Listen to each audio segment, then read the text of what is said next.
Frequently in Photoshop, you're going to want to make changes to just an isolated portion of your image. And selections and masking can help us do this. Probably the most common selection tools are the Marquee tools and the Lasso tools. So let's look at those first.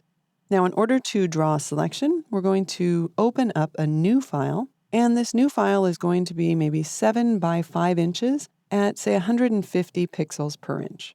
Click OK. You can see we have a new blank white document.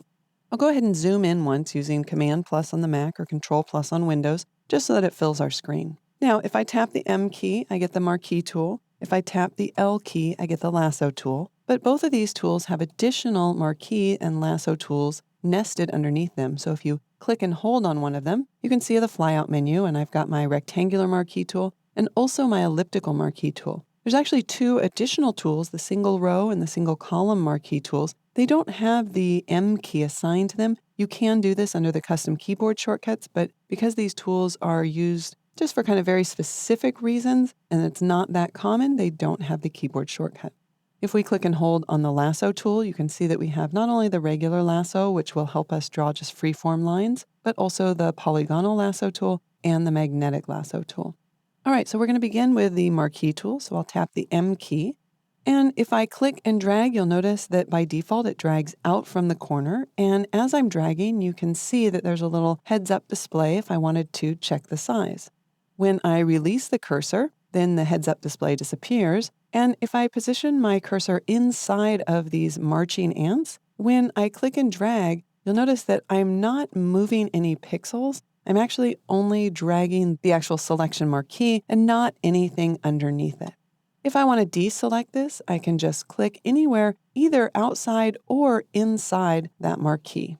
Let's go ahead and drag another marquee. This time I'm going to hold down the Shift key. You can see when I hold down the Shift key that I'm constraining the aspect ratio. In this case, I'm creating a perfect square.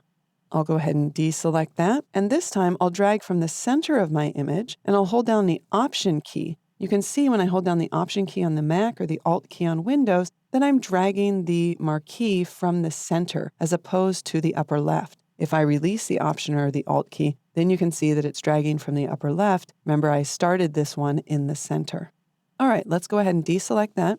And I'm going to click and drag out a rather large rectangle here. And now I want to add to this selection. So there are keyboard shortcuts to add to a selection, subtract to a selection, even intersect a selection. Or you can select the icons at the top of the option bar to do the same thing. So here we've got the Add To, Subtract From, and Intersect.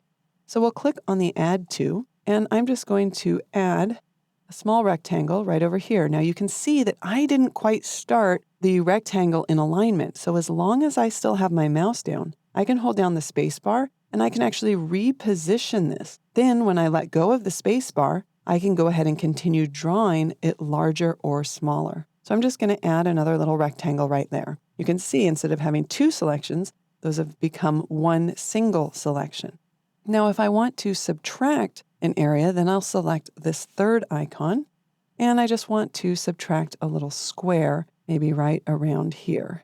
And now I want to actually add something back. So I'll move back to the Add To selection. You can see I can just drag out my cursor like this in order to add this area. Because remember, what looks like those little windows right now, I've subtracted that, so they're not selected. So I'm just adding back in some little window panes here in my illustration. All right, now I want to subtract one more thing. This time, instead of changing tools, I'm just going to hold down the Option key. You can see my cursor change. When it's got the plus, that means I'm going to add. When I hold down the Option key, I get the minus. And I'll just start right about here and just subtract this out away. And I don't have to be exact here at the bottom because remember, we're subtracting out. So I can actually subtract more or subtract further below the original selection because it's not part of the selection anyway. And again, if I wanted to change where this started, if I didn't quite get it in alignment with the top of those other squares, I can go ahead and hold down the space bar. That allows me to change my point of origin, let go of the space bar, and then I can continue dragging. So what we're doing is we're creating a basic mask. Anything inside the selection would be affected by whatever we do, and anything outside would not be affected. So let's go ahead and give this a try. I'm going to go to the Edit menu, and I'm going to select Fill. And for the contents, I'm going to use a color, and we'll just select maybe a yellow color here. And we'll make it pretty pale. Click OK. OK again, and now we've filled that region that we had selected. If I do have one of these icons selected, like the Add To or the Subtract From, you'll notice that just clicking outside of the selected area doesn't deselect. So you might want to learn a keyboard shortcut, and that's Command D or Control D on Windows to quickly deselect anything that's selected in your image. Now let's scoot over to the elliptical marquee tool. If we just click and drag, the elliptical marquee tool might take a little getting used to. Let's deselect that for a moment, and I'm actually going to show my rulers under the View menu so that we can drag out some guides. So I'm just clicking and dragging in the ruler area. I want to drag one out from the left side and one out from the top. So I have a horizontal and vertical guide that just connect. And the reason I'm drawing this is just to show you that if I place my cursor with the elliptical marquee in the crosshairs there of where those two overlap, when I click and drag, do you see where I'm drawing the marquee from? So the circle is going to start in the upper left, and I'm going to drag out just like I was dragging out the rectangle by default. Now, if I wanted this to behave in a different manner, let's go ahead and use Command D or Control D in order to deselect that. And this time, I'll put my crosshairs right there in the intersection of those two guides, and I'm going to hold down the Option key. And now watch as I drag out, you can see that I can drag this elliptical marquee from the center. And of course, if I hold down the Shift key, I get a perfect circle. So we'll go ahead and draw a circle right about there. And now I really don't need those guides showing anymore. So we'll select View and then Show. And I can just hide my guides by selecting them here from the list. Those guides are actually still in my file. If I ever wanted to show them again, all I need to do is choose View and then Show and Guides again. If I actually wanted to delete the guides, I'd go into the View menu and I would select Clear Guides. Now I'm not hiding them, I've actually deleted them from the file. Now this looks like a nice little sun up here that I could be putting in the sky, but let's go ahead and change it to a moon. So I'm going to select either this third icon here, or I can simply hold down the Option or the Alt key, and that's going to allow me to subtract from the selection. So I'll start roughly here and click and start dragging. Now I didn't quite get it where I wanted, so with that Option or Alt key still held down, I'll add to it the spacebar. Remember, that helps me to reposition the point of origin. So I'll just reposition that maybe right here, release the spacebar, and then release my cursor. So now I have the moon, and we can go to the Edit menu again and choose Fill. This time I'll fill with 50% gray and click OK. We'll also add just a little doorknob down here. I'll just click and drag.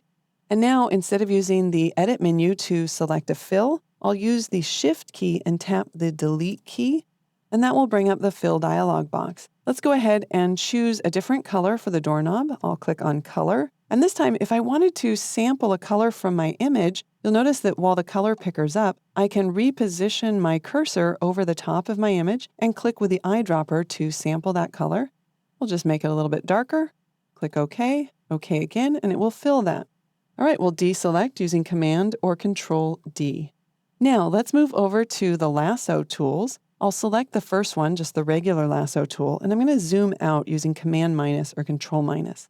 The Lasso tool has a hotspot. That's the point where you're going to be dragging and drawing from, and that is at the tip of the little arrow. If you prefer, you can turn on the Cap Locks key, in which case you get your crosshairs, and then the hotspot is right there in the center.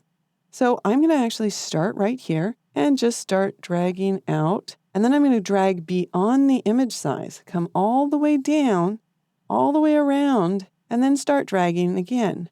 Now, that whole time I had my mouse down. So most people don't know that you can drag beyond the canvas size, but certainly you can. And I don't even have to try to drag a straight line between where I am now and where I started this. If I just release the cursor, Photoshop will automatically close my selection and draw that line for me. So now we can fill this with another color. I'll use Shift Delete. We'll choose a color here and then select maybe a green, click OK, OK again. So the Lasso tool is great when you just need to draw some freeform lines. Excellent. I'll use Command or Control D to deselect that. And now we'll switch over to our polygonal lasso tool. This tool is great for drawing straight lines. You can see if I just click, wherever I move my cursor, Photoshop's going to draw a straight line between where I click the first time and where I click the second time. So I can go ahead and click and click and click and draw my own polygons. Now, if I want to close the selection, I can either double click, in which case Photoshop will close the selection for me automatically, or if I return to my start point, you can see that the cursor changes and I get the little 0. That tells me that Photoshop's going to close that selection. Now I don't want that, so we'll use Command or Control D. And then I'll just make a little roof line here, starting maybe in the center of the door. We'll come down over to the right. Remember, I'm just clicking once and then letting go of my mouse. If I want to make this a straight line, I can hold down the Shift key, come over to this side, maybe right about there, equidistance, click again, and then I can either position my cursor over the starting point, or if I want to, I can just double click and Photoshop will close that selection. If you've accidentally deselected, you can always use the Select menu, and if you just deselected it, you should be able to reselect. All right, I'll fill this with a color using Shift-Delete, and then selecting the color again. You do have to click on it in order for the color picker to come up. Move down here and maybe get a dark brown roof. Click OK, and OK again, and then Command or Control to deselect. So as you can see, the Marquee tools are great for selecting your geometric shapes, and the Lasso tools are great for your more kind of free-form shapes. And of course, you can use any of these tools in combination with one another to make more complex shapes.